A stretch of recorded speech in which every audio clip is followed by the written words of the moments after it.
Hello everyone, welcome to my educational series again. So in this episode today, I'm going to share with you the importance of building capital from assets using OPM. OPM in short means other people's money. Alright, without further ado, let's dive deep in. So in today's topic, I'm going to share why should we build more capital via assets and how to build more capital from your very first asset and ultimately gaining capital returns from OPM, which means other people's money. Okay, so we also like to revisit the last episode. What did I share on the 3 stages of property ownership? So usually we actually start off with the initial stage, followed by the growth stage, and ultimately the yield stage when we reach closer to retirement age, regardless of what our age is currently. I'm going to share with you in more details what these stages mean to you. So, namely initial, growth, and yield stage. Alright, so initial stage is actually the process of owning your very first property. So it can be a HDB BTO or resale, a EC property, or a private new launch or resale property. Yeah, this is the period where youngsters or probably married couples embark on their journey into real estate ownership, and I call this the initial stage. Okay, subsequently, as we progress, there's this growth stage that I actually designed for my client, which means is to exchange your property for better capital gains. So based on my previous episode, I actually advocate that gaining capital gains from property is exceptionally important, as this is also one of the instruments to beef up our personal retirement plans. And of course, we are coming to a stage where we may have to buy high and sell high. So I'm going to share with you how can we sell high and buy at a stagnant rate. And of course, how to take profits from every property. So this is the growth stage that I'm talking about. And of course, lastly, we also want to touch on the yield stage as well. The yield means a period where we are closer to retirement and we have the means to own multiple properties. Okay, and these properties actually serve different purposes. Some of them is to collect passive income, and some of which is to actually switch the property every 3 years. That means we swap the portfolio. And ultimately, we also want to hold some freehold property as legacy to the future generations. Yeah, so for this episode alone, I'm going to touch on the initial stage, okay, which is owning your first property. Then again, I also encountered that there are some of the common obstacles faced from my clients and from my trainees as well, and also from myself when I actually purchased my very first HDB many years ago. Okay, so common obstacles faced are scared to lose money, whether is there a need for huge capital upfront, lack of knowledge to buy the right property because there's HDB, BTO, HDB resale, EC direct from developer, EC resale, private new launch or private resale, right? So we actually lack of knowledge to buy the right property. And also being too comfortable in the current state. That means why we actually heavily dependent on parents, which is something that I hope all of us don't do that. Alright? There will come a time where we need to be independent and to really fend for our own, to start our own family thereafter. Okay? And also worries about money installment and so on and so forth, and the list goes on and on. So these are some of the common obstacles that I personally face and I personally encounter when I meet my clients and also training my real estate agents as well. Okay? Yeah, so as usual, I'm going to put in one of the case study. So this property is actually called Magazine 138. A 2-bedroom, a freehold in District 9. Okay, very prime property. So I just do a classic example. So the client actually purchased this in 1st January at 480,000. Okay, just to stress today you won't find this freehold at this price anymore. So this is actually how many years ago? Today is 2022, right? This is like 15 years ago time. Okay, a freehold 2-bedroom is only 480k. And this client of mine subsequently sold it after 3 years at 570k. So is there a capital gain? Yes, of course. People will say, yeah, there's a capital gain of 90,000. Yeah, but then again, right, this client, when they purchase this property, they actually have a house to stay, and it's just a husband and wife. Though they are very happy with this 90,000 gain, I was sharing with them, hey, it could have been done better if you were to like bunk in with your parents and use this property to rent it out to collect passive income. And they say, yeah, Clement, I mean, time we cannot roll back time, right? So maybe we just use this as a learning experience, and I had their permission to share these case studies with every one of you over here. So I actually presume that if they would have rented this property, would their capital gain be restricted to 90,000 or more or less? Okay, so let's go on to look at the next slide. Right. So capital gain of 90,000. The next question is, did I lose money? So for some people who are nitty gritty, they will say that, hey, how about maintenance? Maintenance. Hey, how about the stamp duty that I paid? How about the renovation that I paid, etc., etc., and the agent fee when selling, etc., etc., and the list goes on and on. And does this 90K means a true capital gain? Did you actually lose money? So I actually open this question to the ground. It can be a yes or no depending on which side of the coin you are on. Okay, so there's I mean, I don't want to debate about this, but I just want to use this case as a illustration to show that should this property be rented out, what is the potential ultimate capital gain that my client will have on top of this $90,000. All right. Yeah, so from the research, I actually managed to search the data that there's actually fluctuations in the rental from the period of 2007, 2008, 2009 to 2010. Okay, and the range is as follows. Okay, typically a 2-bedroom unit was rented at 2008 in 2007, 2,950 in 2008, $2,900 in 2009 and 2010 period. Okay, and this amount total a cumulative amount of 138,600 in rental money. Okay, I call this what? I call this other people's money. That means people are paying for you for your rental and paying for your mortgages as well. Okay, so how does this really works? Okay, yeah, but the initial down payment for this is you need a 20%. Okay, so remembering today is 25% down payment, but back then in 2007 is only 20%. Okay, so I just like to stress over here as 20%. Stamp duty as normal, 3%.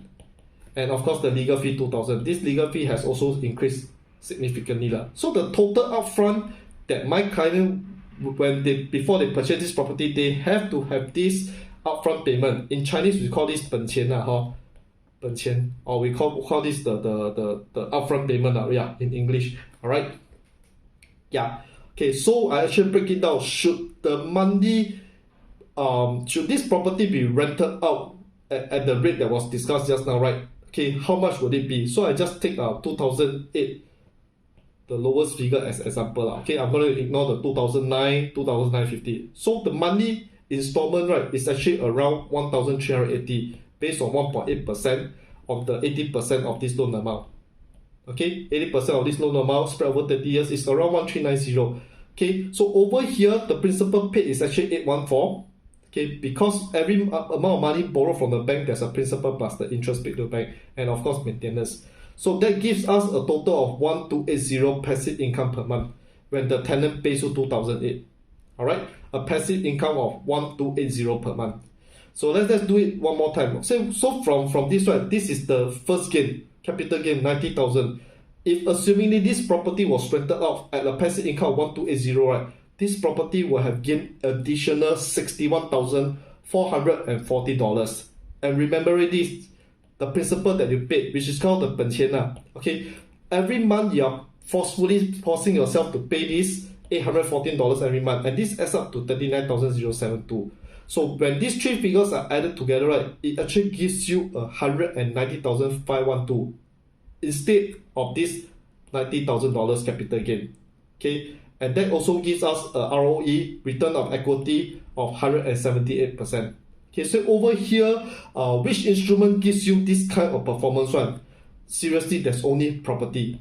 Okay, and if you were to even Google, right, the world's richest people also have a stake in property. Okay, and the most famous one in our Asia region is Mr. Li Ka-shing. He built his wealth from property, and of famous people like Robert Kiyosaki, so on and so forth. All right, so property still remains one of the most resilient instrument and is able to outperform the standard gains that other instruments has promised you. So, as example, if you put money in the bank, how much do you give you? It's probably 2 to 4%, fixed interest, that kind of thing. Yeah, but so bonds, equities, REITs probably 6% thereabout. But property can give you this magnificent gain. Okay, yeah, so I'm going to move on to the next slide. Yeah, so that comes to the 3 crucial pieces of property ownership, which I advocate and use this to educate my real estate agents, and of course to showcase this to my clients as well. I told them in property ownership, right, there are the 3 P's that are very important, which is basically passive income, principal income, and ultimately profits. Okay, and these three, if present in any property, right, will actually speed up the capital gain that you got on top of the price that you paid last time in next number of years when you started to sell the property. I'm not going to go into further finer details with you using another case example as well. Okay, so before I go in, I'd like to just briefly introduce passive income. It's actually mostly for rental, and tenant pays part of your mortgage. Not all, but part of your mortgages. Okay, so we call that passive income. Principal income, where your monthly payment, which we define as forced savings. That means every month when they pay a certain sum to the bank, right, a majority of it goes into offsetting your principal amount. We call that forced savings in real estate. And this amount forms the bulk of your money installment, which are illustrated just now. And of course, the third P, which is profit from forced savings.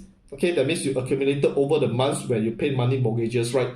We call this forced savings. And from the capital gain due to the reducing outstanding loan. Okay, so probably you buy this property at 1.5 million, you took a loan of $1 million at 30 years. After financing for 10 years, right, your outstanding loan cannot be 1 million, it will be lower. So that means there's actually significant so-called money in this property that you use to pay off to offset your outstanding loan. And of course, the last one, capital gain due to increase in valuation. So over here, if you choose the right property, right, chances is this property will appreciate in a certain amount of time, and that gives you added profits on top of the capital gains as well. Okay, which adds on to the capital gain. Yeah, so I'm going to do another case study. So did I lose money if I sell at the same price after 5 years? So I just, for illustration purposes, a property was actually purchased at 1 million, down payment $250,000, which is 25%. Legal fees, stamp duty adds on to be 27,100. So this property apparently was rented at $4,000 a month, and the breakdown is as follows. The interest is 1563, principal 1401, and passive income 1037. Okay, so let's work out the figures together. Alright, yeah, so based on my calculator, these are all the figures that I discussed just now.